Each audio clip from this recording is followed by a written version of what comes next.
सुरवरेण्यं भर्गो देवस्य धीमहि धियो यो नः प्रचोदयात्।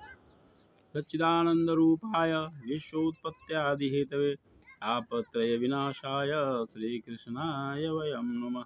जन्मादस्य यतोऽन्वयादितरतश्चार्थेष्वभिज्ञस्वराट् तेने ब्रह्महृदाययादिकवये मुह्यन्ति यत् सूर्य तेजो वारिमृदां यथा विनिमयो यत्र त्रिसर्गो मृषा धाम्ना स्वेन सदा निरस्तकुहकं सत्यं परं धीमहि। वन्दे राधापदाम्भोजं ब्रह्मादिशुरवन्दितं यत् कीर्तिं कीर्तनेनैव पुनाति भुवनत्रयम् अच्युतं केशवं कृष्णदामोदरं रामनारायणं जानकीवल्लभम्। अच्युतं केशवं कृष्णदामोदरं रामनारायणं जानकीवल्लभम्। सभी भागवत प्रेमियों को राधे राधे। आइए आज पुनः प्रकृति की गोद में बैठकर भागवत रस का पान करते हैं। भगवान कृष्ण ने जितनी भी लीलाएं की उनमें सबसे आकर्षक अगर कही जाए तो माखन चोरी की लीला है। लेकिन इसके पीछे जो तत्व ज्ञान है उस पर कहीं चर्चा ही नहीं होती है, केवल हंसी मजाक की चीज़ बन जाती है। और जो अभक्त हैं वे बस यही पूछते बोल देते हैं, उनको बोलने का मौका मिल जाता है क्योंकि वो तत्व ज्ञान नहीं जानते हैं। वो कहते हैं कि जो बच्चे से चोर हो वो भगवान कैसे हो सकता है। इस तरह की विकृत बुद्धि उनकी है, न जानते हैं न जानना चाहते हैं। तो सबसे मनमोहक लीला जो है वो भगवान की माखन चोरी की लीला है। जब भगवान घुटने के बल चलने लगे, घुटने के बल चलते थे तो अनेक प्रकार की लीलाएँ किए। कभी कीचड़ में कूद जाते, वो भी देखने में सुंदर लगता। कभी शरीर पर गोबर मालिश कर लेते, वो भी सुंदर लगता। लेकिन जब भगवान चलने लगे अपने पैरों पर ठुमुक ठुमुक कर चलने लगे तो उसी समय से उनकी माखन चोरी की लीला शुरू हो गई। अपने नंद बाबा के घर में कीमती पत्थर की दीवारें थी और उन दीवारों में वो अपना प्रतिबिंब देखते और प्रतिबिंब देखकर हंसते खेलते, उससे बातें करते। और कहते कि जब माँ पूछती तो कहते कि मैया देखो इस घर में कौन घुस आया है, ये कौन है। और अपने ही प्रतिबिंब को देख करके हंसते और यह देख करके सब प्रसन्न होते। एक रोज उन्होंने माखन की मटकी में हाथ लगाया और माखन खा रहे थे तो उसी समय मैया आ गई और मैया ने पूछा कि क्या कर रहे हो। तो भगवान कृष्ण इतने छोटे थे, बड़े भोलापन से उत्तर दिए। उन्होंने उत्तर दिया कि मैया मैं कहाँ चोरी कर रहा हूँ, ये देखो प्रतिबिंब में। प्रतिबिंब को इशारा किए कि देखो यहाँ जो बच्चा है वो माखन चोरी कर रहा है, मैं कहाँ माखन चोरी कर रहा हूँ। और इस तरह से मैया सुन करके उन बच्चों की बात बड़ी आनंदित होती।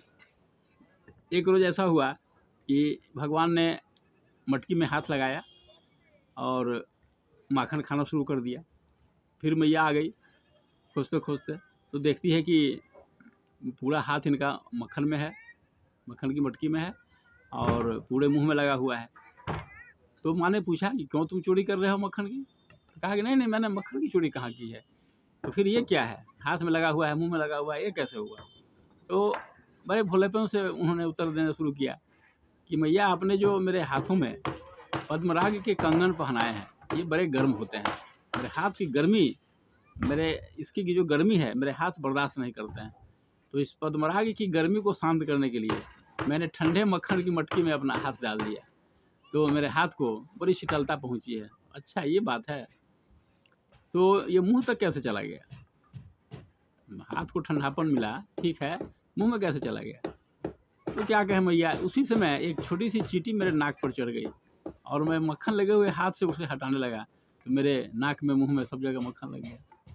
तो इस तरह से भोले भाले अंदाज में बात करते, जवाब देते। तो ये हर्ष देते हैं अपने भक्तों को, अपनी माताओं को, गोपियों को ये हर्ष प्रदान करते हैं इस तरह की लीलाएं करके। वरना जिसके घर में 9 लाख गाय हैं उस घर के बच्चा चोरी करेगा, ये मानने की बात है। तो इस तरह से ये भगवान अपने भक्तों को आनंद देते हैं अपनी लीलाएं करके, ताकि दुनिया उसे याद करे। और भगवान की लीलाएं इतने महत्वपूर्ण हैं, हम तो अब चर्चा करते ही रहेंगे हर एपिसोड में, कि यह मनुष्य को भवसागर से पार कर देती है, जन्म मरण के चक्र से निकाल देती है। इतने शक्तिशाली होती है भगवान की लीलाएं। इस तरह से हम यही कहेंगे कि भगवान के इन लीलाओं का हमेशा स्मरण चिंतन कीजिए, इसी में कल्याण है, बाकी कुछ नहीं। समाज में रहिए, काम कीजिए अनासक्त भाव से, लेकिन आसक्ति भगवान में ही हो, उनके लीलाओं में ही हो, इसी में सबका कल्याण है, दूसरा कहीं कल्याण है ही नहीं। तो इन बातों को न समझ करके लोग बस ऐसे ही बोलते हैं। जो अभक्त हैं वे कहते हैं कि जो चोर है वो कैसे भगवान हो सकता है। तो ये चोर के क्यों चोर रहेगा? चोर कभी कहा क्या था कि हम चोरी करने आएंगे, और वो कह के जाते थे कि आज हमको फलाने जगह चोरी करने जाना है। तो ऐसा चोर होता है। और जिसके घर में 9 लाख गाय हो, वो उसके घर का बच्चा चोरी क्यों करेगा? चोरी और छोटा सा बच्चा जो चोरी समझता भी नहीं है। हम लोग भले चोर किसी को कह दें, हंसी मजाक में कहें या जैसे भी कहें, ब्रज की गोपियाँ उन्हें चोर भले कह दें, हम लोगों को तो चोर कहने का अधिकार नहीं है, लेकिन उनका नाम ही माखन चोर पड़ गया। ये माखन चोर गोपियों के द्वारा दिया गया शब्द है, जो मधुर भावनाओं से ओतप्रोत है। वो चोर नहीं है। साल भर का बच्चा कभी कहीं चोर होता है क्या? 1.5 साल 2 साल का बच्चा कहीं चोर होता है? ऐसा नहीं। ये ऐसा सोचना भी नहीं चाहिए। और उन लीलाओं में आनंद लीजिए। भगवान ने जो लीला की है और जो संदेश दिया है उसको फॉलो करना चाहिए। उन्होंने जो जो किया उसको हम सीधे सीधे जीवन में नहीं उतार सकते हैं, लेकिन उन्होंने जो कहा उसको जीवन में उतारने का प्रयास कीजिए। भगवान राम ने जो किया उसको हम कर सकते हैं, उस पर चलने का प्रयास कर सकते हैं, लेकिन भगवान कृष्ण ने जो किया उसको हम कर नहीं सकते हैं। न हम गोवर्धन उठा सकते हैं, न हम करोड़ों गोपियों के साथ नृत्य कर सकते हैं, ऐसा कुछ नहीं कर सकते हैं। न मुंह में विश्वरूप दिखला सकते हैं, लेकिन उन्हें उनका जो संदेश है उसको फॉलो कर सकते हैं। उन्होंने जो ज्ञान दिया उसको फॉलो कर सकते हैं। उनका सारा ज्ञान भगवद गीता में समाया हुआ है। तो भगवद गीता को हम अपनावें और भगवान के ज्ञान से इस भवसागर को पार कर जाएं, यही उद्देश्य है। आज इतना ही हो।